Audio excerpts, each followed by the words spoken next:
Bag, I want the bag. Work my way from a garden to a track. Flip it from a track to a plot full of acres. Do it for the farmers and the producers and the makers. What we even here for? Occasionally I ask it. I know it's more than struggling, anticipating the casket. Reap what we sow, trying to fill up my basket. Life's a plantation, I self-law and master. Over the plot I've been granted on this planet. Now it's slanted, cause the chosen been supplanted. But if you overstand it, it was spoken. Fractured, but we ain't broken. Even though some would rather play the role of token, we growing. Black through the essence of our presence. We carry the blood of gods, we carry the mind of peasants. Rich black gardens, future look more like Eden. Multiply seeds like the seed banks in Sweden. Rep my planners on plan according to season. B1 code, switching it up is treason. Black power, family what we eat. Either we get fed or we feed. B1AG. What's growing on? What's growing on? What is growing on? Welcome to B1AG Daily Bread Podcast. I'm John Henry Harris, and we also have Farmer Brian EMC. Here at B1AG, we focus on Black agriculture as it pertains to agricultural production, education, marketing, health, food, nutrition, and economics, all for the Black family and for the Black community. Welcome Black to the garden. Now there's a lot of the farmland. We've always talked about how Bill Gates is buying up a lot of the farmland in the United States. Matter of fact, he's bought over almost 250,000 acres of the prime American farmland in this country. But there's also another entity or entities that are buying up the topsoil and farmland in America, and that's China being the main culprit. And here at B1AG today, we're going to talk about this trend of China buying up American topsoil and our farmland, as well as other countries that are making major investments into American farmland, which is actually pushing a lot of mid-level and small-level farmers out of the economy in total. So that's what today. That's what we're going to deep dive into. Is should we be concerned about China buying up American farmland? And also, before we get started, hey, we need to like, share, and subscribe. We need to grow this conversation. Our people need to stay on top of what is going on, what is growing on with our food and our food system. So for all those that are watching live right now, go ahead, like, share, and subscribe. Let's grow this conversation. Let's make it bigger, and let's make sure that our people are aware of what's growing on with our food. So should we be concerned about China buying up American farmland? Farmer Brown, what say you? First, I'd just like to say peace to the B1 family. Hope everybody's doing well. Grand Rising fam.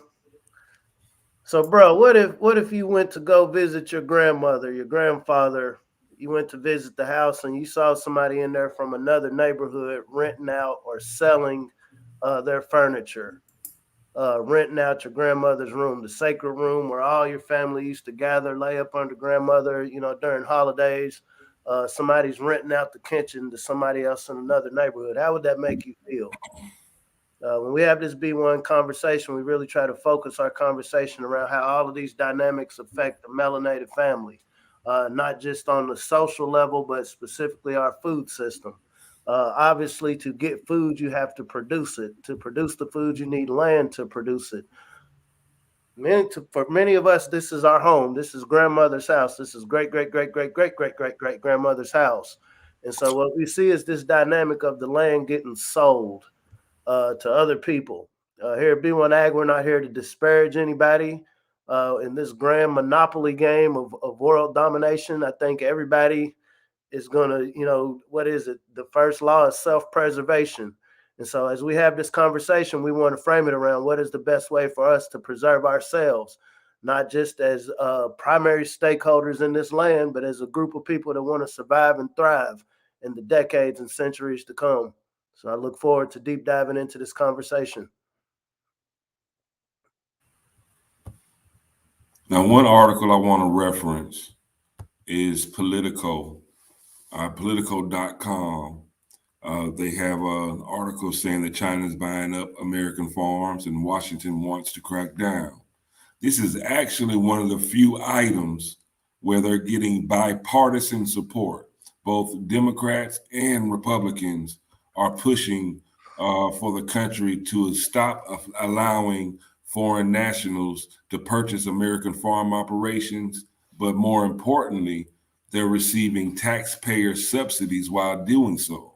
So not only are these foreign countries like China and Saudi Arabia, they're putting all this money into buying up American farm operations, they're receiving taxpayer subsidies. We're paying for it.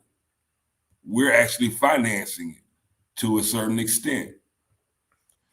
The article reads, the push to drain China's influence from the U.S. economy has reached America's farm country, as congressional lawmakers from both parties are looking at measures to crack down on foreign purchases of prime agricultural real estate.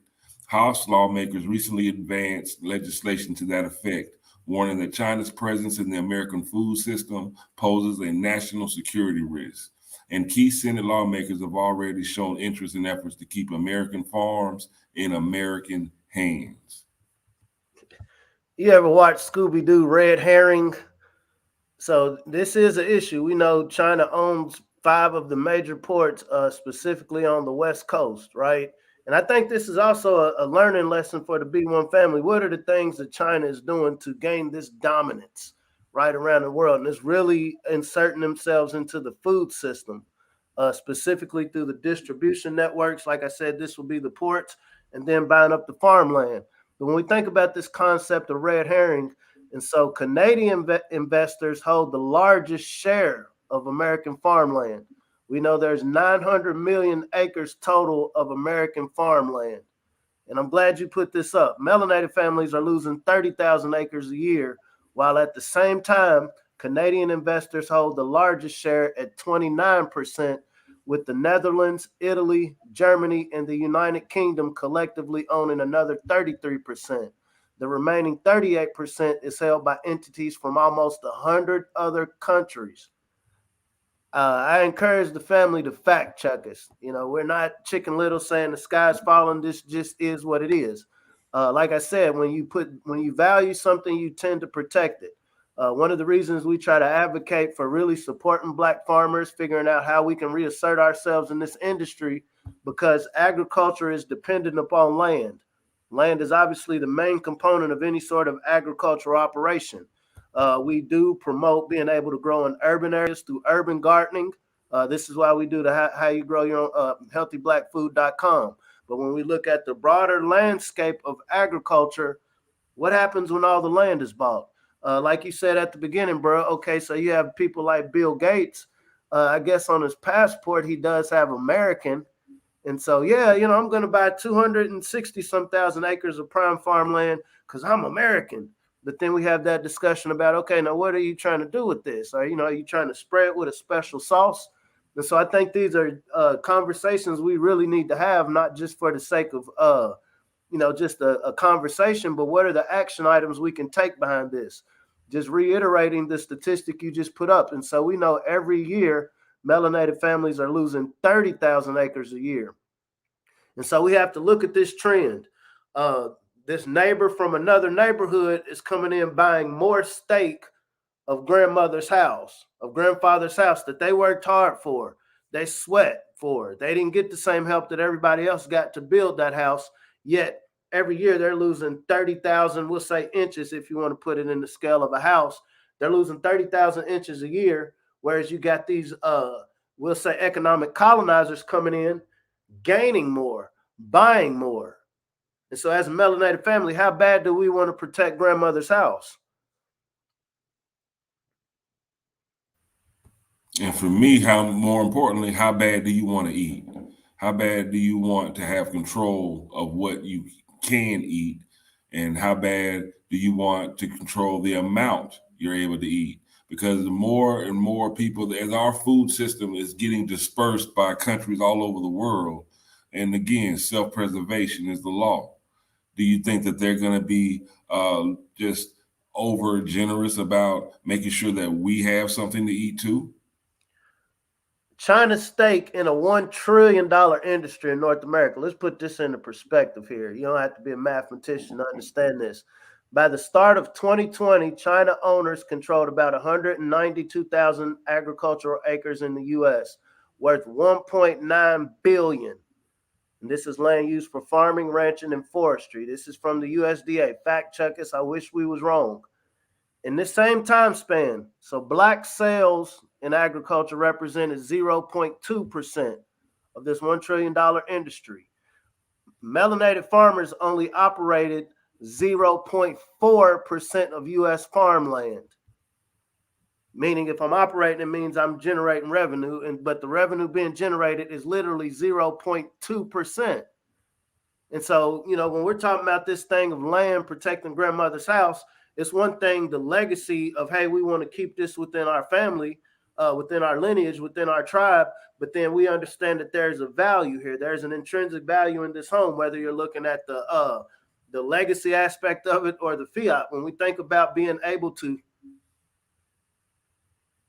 absolutely, brother, absolutely. And this is something, we have this conversation. It's easy to talk through screens, but this is something that has to be addressed. Because every day that we don't talk about this, and not just talk about it, but figure out ways individually, as communities, as groups, every day we don't figure out, now how can we support some of the people who are in this fight? This fight isn't for everybody. Everybody's not a producer. Everybody's not a farmer, but everybody within the melanated community that has to eat has something that can be added to not only expand this conversation, but also expand support bases. Because these farmers, we think about the elder John Boyd Jr., Shirley Sherrod. We've had a lot of advocates out here, screaming at the top of the hill about the problem that a lot of the melanated farmers are facing. But if you're only talking to the people in the ag community, you're preaching to the choir. They already know about it. One of the purposes of B1AG is, how do we reach more people? It might be 10 people we reach that might have a megaphone that can reach a couple hundred other people, if they understand the dynamic of what's going on. But at this trend of us losing land and everybody else buying this land, once again, what does this look like for this broader house? The sister Vicky Dilliter touched upon this the other day, this concept of model minorities, right? We know it did with warp speed. We saw that the Congress had passed a act protecting those from the other side of the ocean. Oh, y'all are being discriminated against. There's these hate crimes being put onto these groups of people who's buying up all of our land, right? And like I said, we're not here to disparage, more so than putting things in perspective.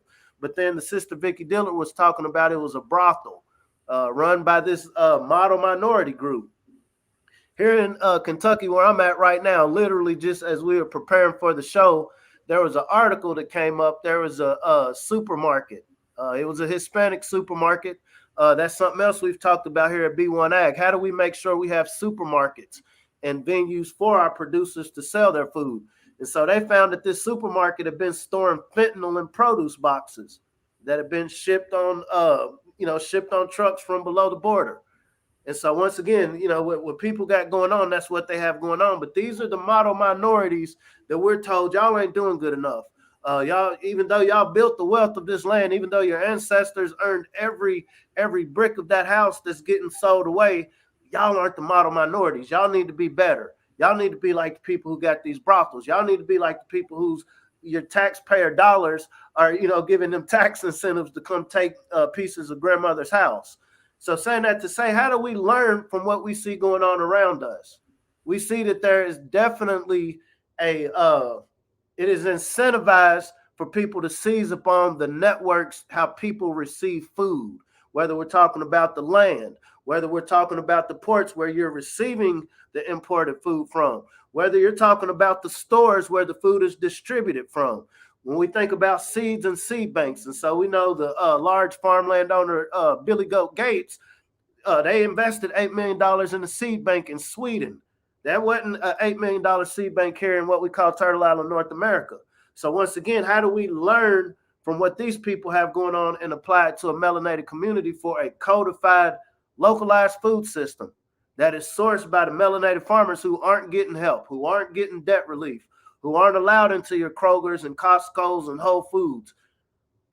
These are things that we can do. You know, am I saying that this is just, okay, we get codified and overnight we solve this problem? Absolutely not. But we can't afford to let another minute go by that we don't at least have this on the table of things we discuss when we're thinking about social justice, when we're thinking about changing our place at this proverbial table. And, you know, ideally, we would just get to the work of building our own table.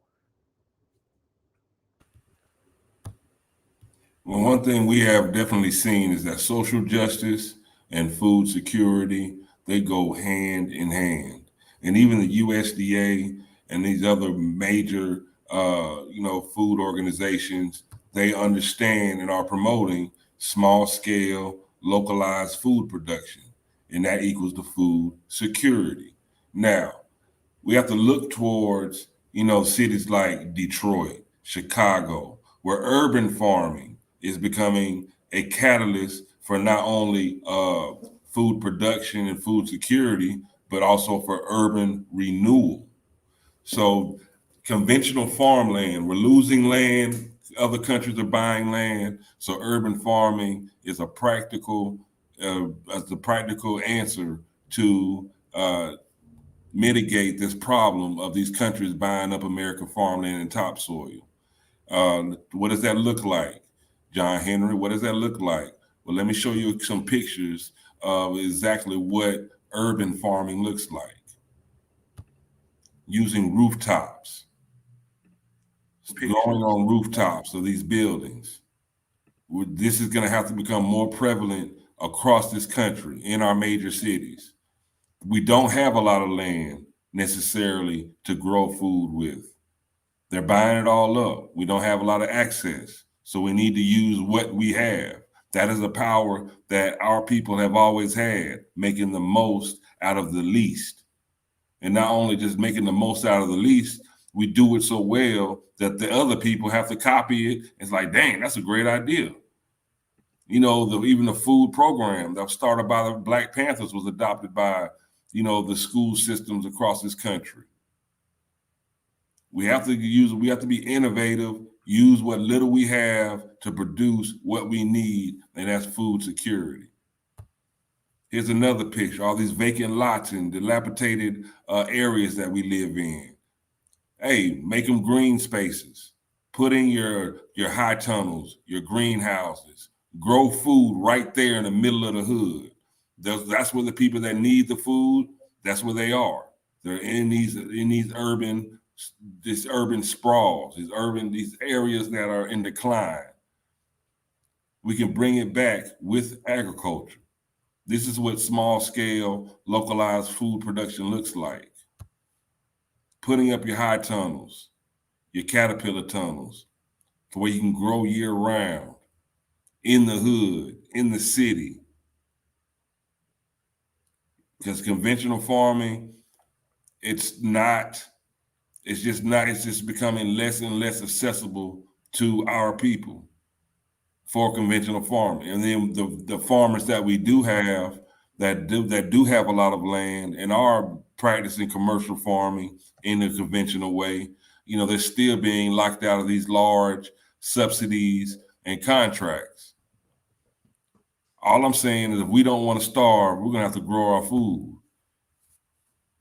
Again, this is a building where you see it's boarded up, but the people in that community have taken it upon themselves. Hey, y'all can board up all these buildings, but we're still going to grow food.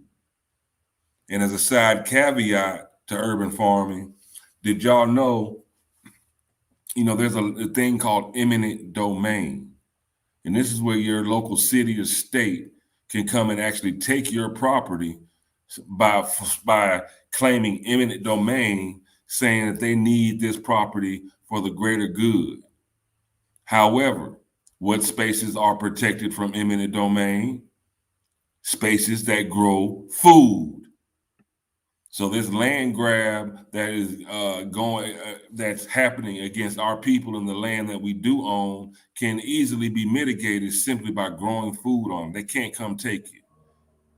I have a cousin Tanya Washington, Professor Tanya Washington down in Atlanta. She's a law professor at Georgia State University. She's been fighting to keep her home for the last 10 years as the city of Atlanta has decimated this all-Black community in Atlanta called People's Town.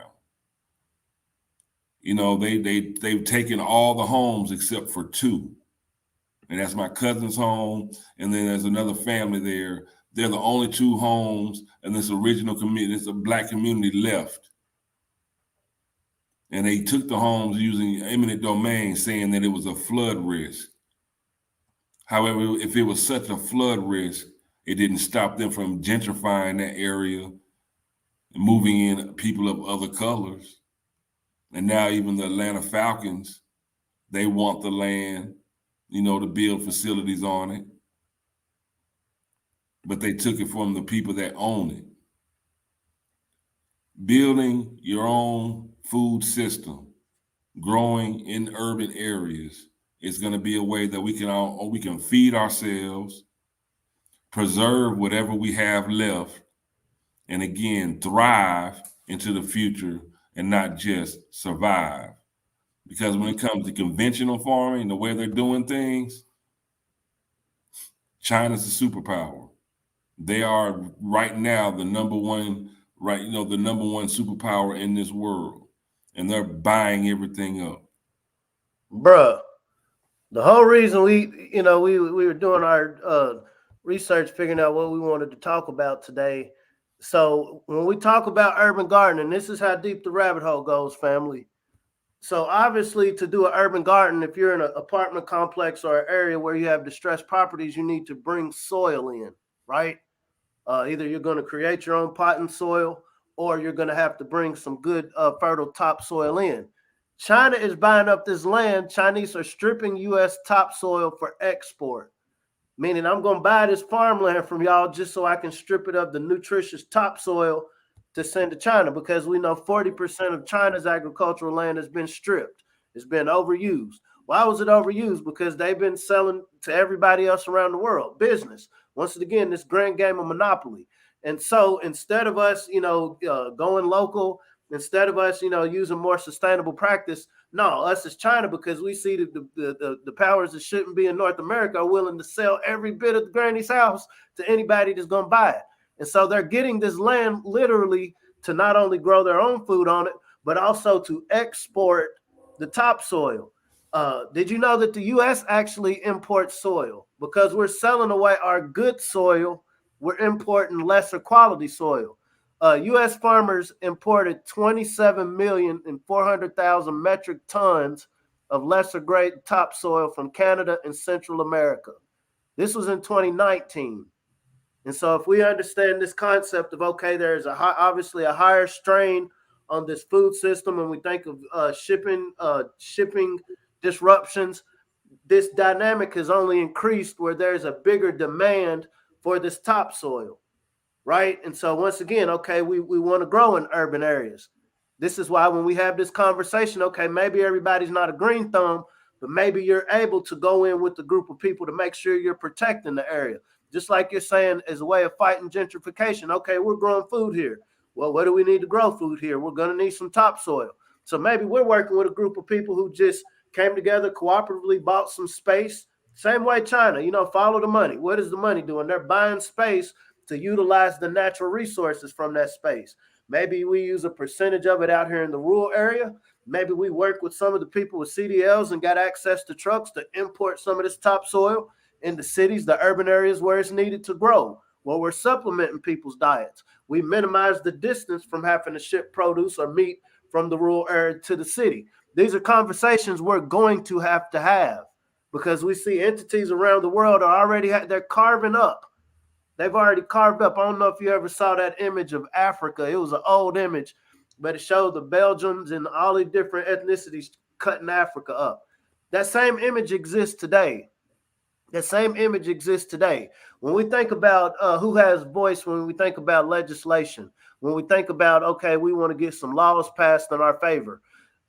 Unfortunately, we have a governing body that is going to follow the money. And so let's put this to scale. Take all emotions out of it. who is contributing more in the U.S. agricultural economy, between the melanated people who built it, who are asking for reparations, or people from around the world who's spending money? And not only are they spending money, the government is giving them taxpayer subsidies to strip our land away. Does that sound like the actions of somebody who's going to repair a group that's been damaged?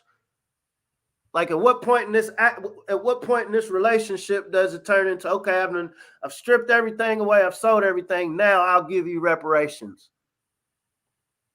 Leaves can be used in compost. Leaves can be used in compost. Let's get into science real quick. So that's a good question, and I'm glad you asked that. So we really got to start thinking practical. When we talk about this topsoil, it's the organic layer. Soil has different layers. And so leaves represent organic matter. If you have a leaf and you crush it, that's only going to be so much. So yeah, you need a lot of leaves. To just spread leaves out on a garden or your growing space, you're going to need a lot more. This is when you throw in your produce or your fruits and vegetables that you don't eat, your banana peels, fish, meat that you don't use. And we need to get large scale compost bins going in all of these urban communities that we're talking about. We have to have a collective effort of people, like instead of throwing your organic waste into your garbage can, okay, maybe we got teams of young men or women to go around with a truck that the community went in on together to like, okay, because we know we're going to have to start amending our own soil to grow our own food, we're going to invest in trucks to go pick up, some of the waste that can be composted in an area that we purchased, a quarter acre, where we just have these large compost bins in any given community. Instead of people putting their leaves in the bag, sending them to somewhere because somebody's making a bag off of those leaves. No, we're codified. We understand we're going to make use out of these leaves to build this compost, to then rebuild these garden beds that are going to be strategically placed amongst our community. So that's a very good question. And these are the very specific strategies that we're going to have to employ when we're talking about food security, and not just food security.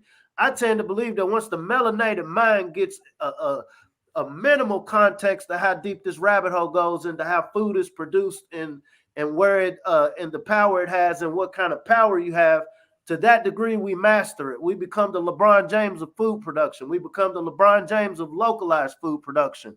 And we feed what we need for our families and we sell the surplus. That's the name of the game. That's what our ancestors did long ago. And then we got convinced by the colonizers that there was a better way to do business. And so this is our time to revisit and get black to the garden. Appreciate that. Should we be concerned about China buying up American farmland? Yes. And not just China, but all these other countries. We should be very hundreds of countries buying up all of our farmland, buying our topsoil. We have to employ these urban farming tactics to make sure that we can eat. This is a threat. It's not even just a threat for the Black community. It's a threat for all American communities, actually. But if it's a threat for all, please know that it's even more of a threat for us.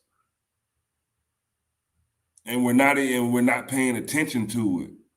This conversation is not big enough yet. There's not enough action being taken place.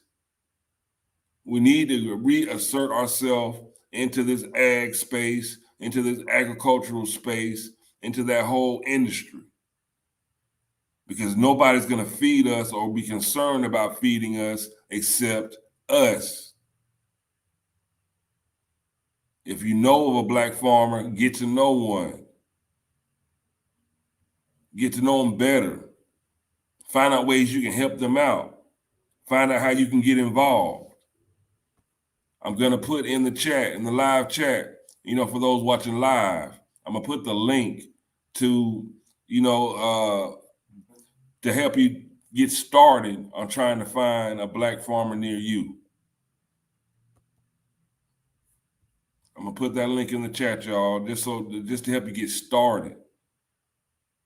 but we need to look into building our own raised bed gardens, barrel gardens, container gardens, aquaponics, aeroponics. We're going to have to educate ourselves on this. This is why we have healthyblackfood.com to teach you how to grow your own food. This is the seed, planting the seed to help us grow our own food. This is a very big problem. Other countries, we're shipping the majority of our food from outside of the country. And then those countries are coming into our country and buying up all of our farmland and topsoil. What's left? There's not going to be anything left for us to eat but Soylent Green. We haven't talked about this new step show. We haven't talked about the new step show, and so that's obviously going to affect food security once again. We see that some measures are being taken in Austria, other places in Europe. We see that I think the president of the European Union is like, man, we need to start, forcing some things. Don't let these people go to a grocery store and eat. We want to keep you healthy, but no, you can't go to a store and feed yourself. And so here at B1AG, our thing is, if you stay ready, you don't have to get ready. If you're producing your own food, then guess what? You can weather whatever might be coming down the pike. And once again, the beauty in that, the optimism is, if we can master being able to feed ourselves in such a tumultuous time, imagine what we bring to the table after the smoke settles. Because, nothing lasts forever.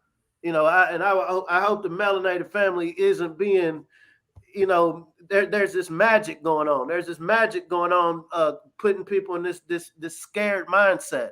This is a powerful moment for us, family. There's never been this much disruption to where there's no resistance from us doing for self. There's no resistance, because these people know, to the degree that these melanated people start waking up, we're gonna fall back and watch what they do. And we got the benefit of history to know, okay, first we're gonna protect what we're doing, and we're gonna put a tax on it this time. This time we know that the pilgrims didn't come for good reasons. And so we're going to make sure, because we're the mothers and fathers of civilization, we understand, this whole game is about feeding and providing something useful to others. But at the end of the day, you're going to pay us for this time. We're not going to do this for free, because we had the lessons of what we see you're doing with grandmother's house now. And so for the young ladies, for the young men now that will be grandfathers, grandmothers later, we're not going to set this house up to be exploited like this. And we're on the precipice of this opportunity right now. The canary is out of the cave, and we see the canary got dust all over it. It ain't a pretty little yellow canary anymore. We see it. The writing's on the wall. You don't have to be literate to understand, like, hey, y'all, the world is changing. Now, what are we willing to do? What are we ready to do as a melanated family, as a group of people who want to eat, who want to get to the next day and thrive going into the next decades and century? What are we willing to do to get black to the garden, get our prints in the mud? Are we ready to start supporting melanated farmers? They don't need our pity. They don't need, likes and shares. Spend some money with them. We're going to, when these phones come out, when the shoes come out, we make sure we're going to find the store that sell them to us. Some of these stores are going to keep you outside for hours in lines waiting to get a pair of shoes that as soon as you walk up the street, get some gum on the bottom of them, they're devalued. There's no outside of somebody saying, hey, you got a nice pair of shoes. There's no value in that, right? But we're going to make sure we find where this is being sold. And so with that same energy, can we find the few melanated farmers who have been the warriors, who have been the soldiers, that's been able to keep this small percentage, this 0.4% of arable American land? Are we going to be able to find them? Do you have something for sale? Do you have an initiative? When you think about organizations like National Black Farms of America, for example, BUGS, Black Urban Growers of America, these are organizations that they can use all of the help that they can get, because not only are they actually producing, they're teaching other people. They're creating resources within their communities. This isn't a thing where there's one leader. The code is the leader. The code is we want to eat, not just eat literally, but metaphorically. There are bags within the system of how people eat. Watching China and these hundreds of other countries, we see that, oh, y'all ain't worried about this technology that all of us are buying. Y'all aren't sitting up in front of your screens, trying to be entertained. Y'all are literally buying up the infrastructure to feed the world. And so as the mothers and fathers of civilization, what are we ready to do? Are we ready to compete? Are we ready to get on the court in this grand game? Here's just a list of some of these black growers, preppers, and organizations that you can find. I encourage you to go back, and if you must, even if you have to press pause on this video just to write some of these down, do that. I try to put as many direct links as possible as I can, but again, this is a moving podcast. Sometimes, hey, you're gonna have to put in a little effort yourself. If that's to go back, rewatch, and press pause, take notes, like, share, and subscribe to Daily Bread Podcast.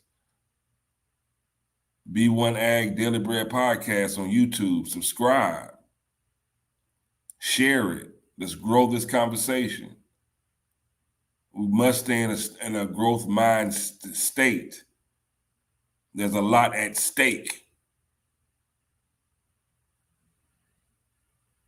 They want your steaks grown in a petri dish.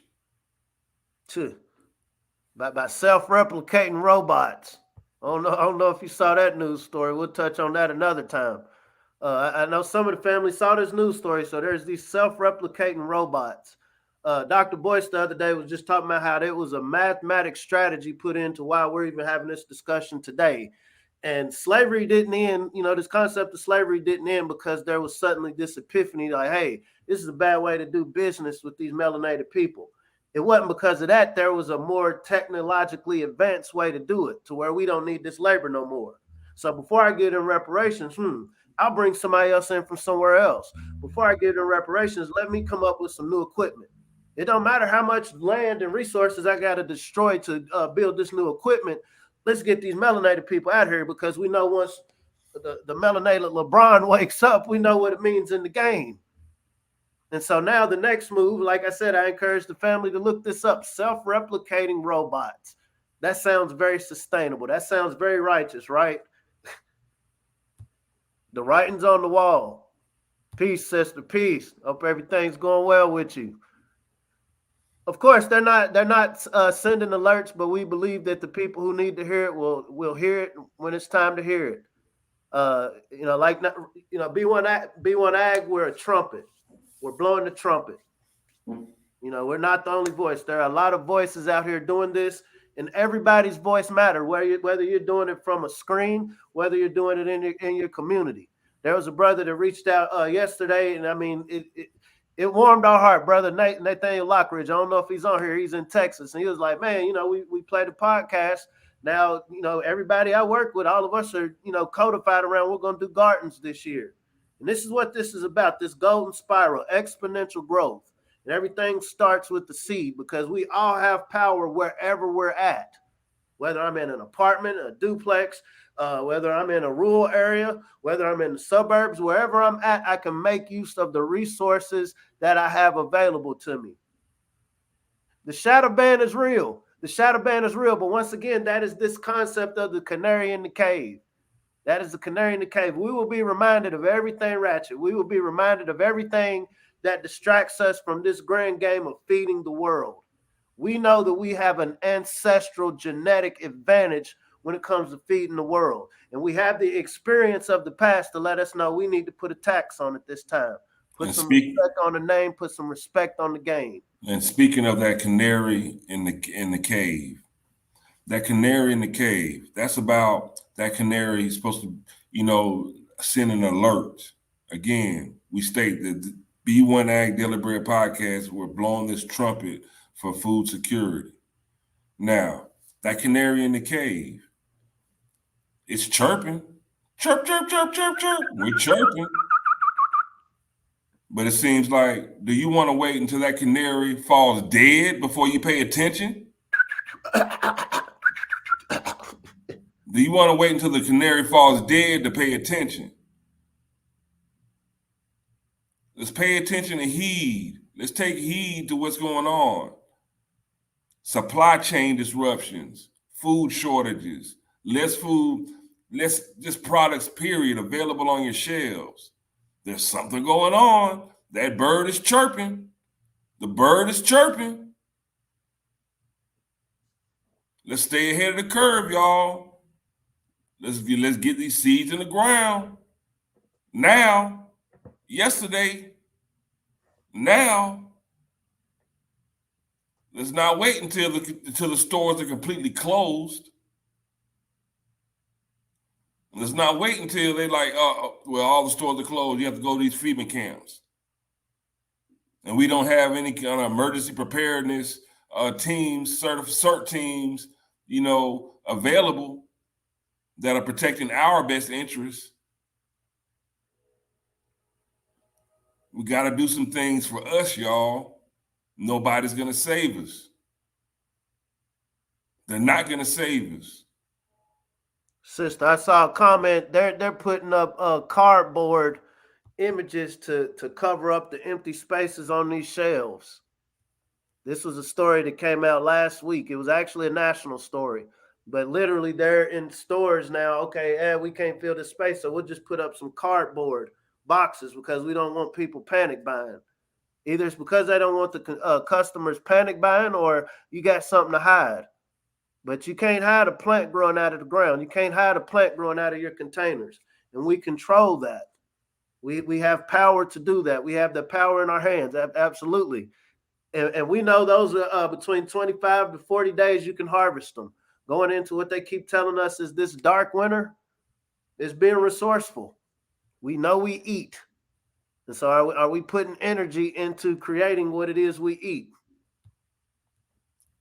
And not only this dark winter, as, Let's Go Brandon is calling it, the actual almanac is calling this winter a season of shivers.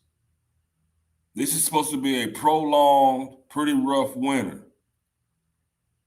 I'm in South Georgia. Luckily, winter it's not that bad. Normally, we have had some winters where we've actually gotten snow, which is very rare. But these very rare occurrences are now becoming more common when it comes to climatic changes. Think about the snowstorm they had in Houston and other parts of Central Texas. Like ice storms, snowstorms. That's crazy. In Texas, we need to be prepared. Be prepared. Stay ready. You don't have to get ready. Stay ready. You don't have to get ready. What does it say? The devil has but a short time. It seems like somebody's playing a harp somewhere. But I think we got a little bit more rhythm. You heard that? The best fertilizer is your footprints. That's coming from South Africa. Prints in the mud. That's the only way to play it. It's a dirty game, but somebody got to play it.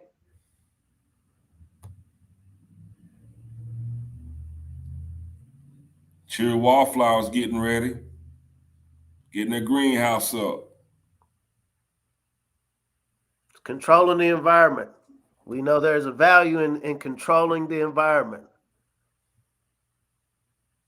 We aren't either, and once again, the sister said we're not excited about winter coming.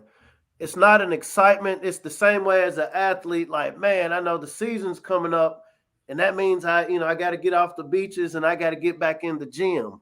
But the whole reason I'm getting into this gym is when it's time to get back on that court, I'm effective. And so as a melanated mind, as this brain trusts the melanated people who understand what's going on. Oh, wow. As a melanated people that understand what's going on, this is time to work it out.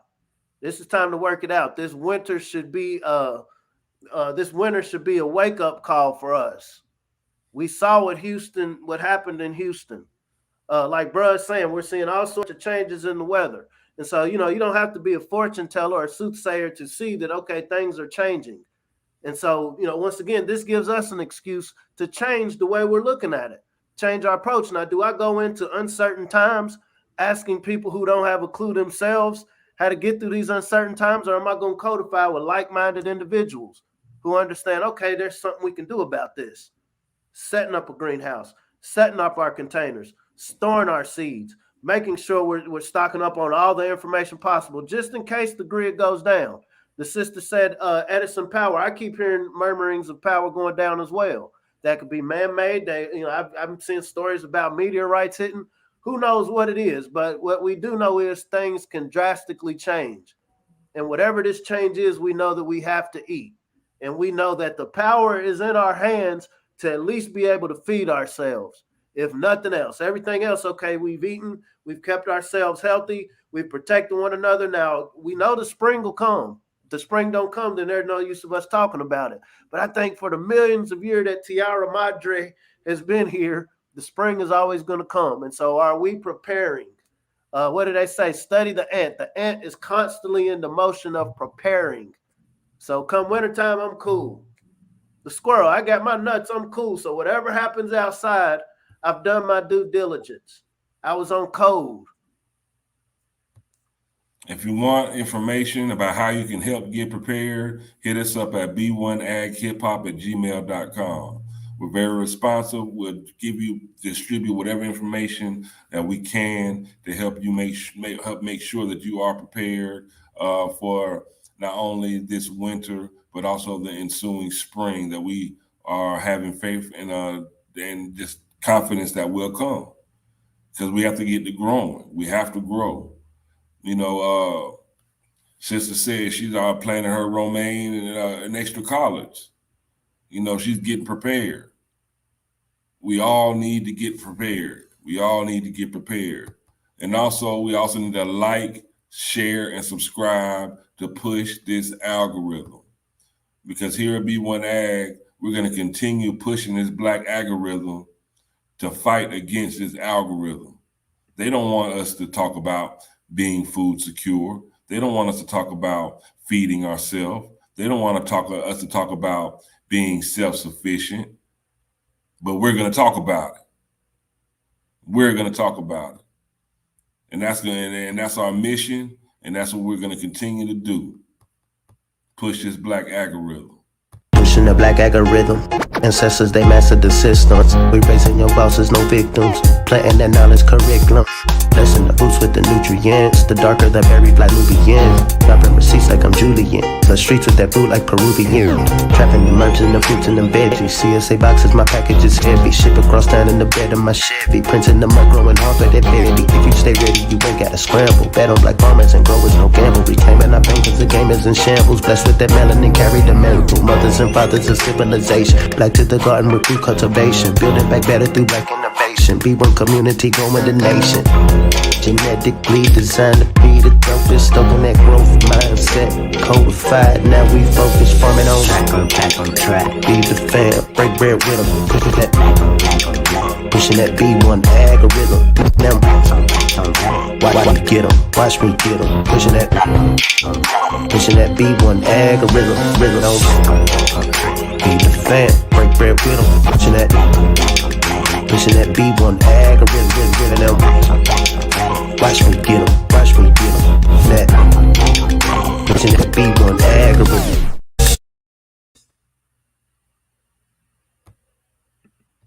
So, Farmer Brown, we're going to keep putting this mathematical equation up. Small-scale localized food production equals food security. Learn how to grow your own food at healthyblackfood.com. Sign up. Learn how to grow your own. Make this a family event. Learn how to grow your own food. Each family should have their own family garden.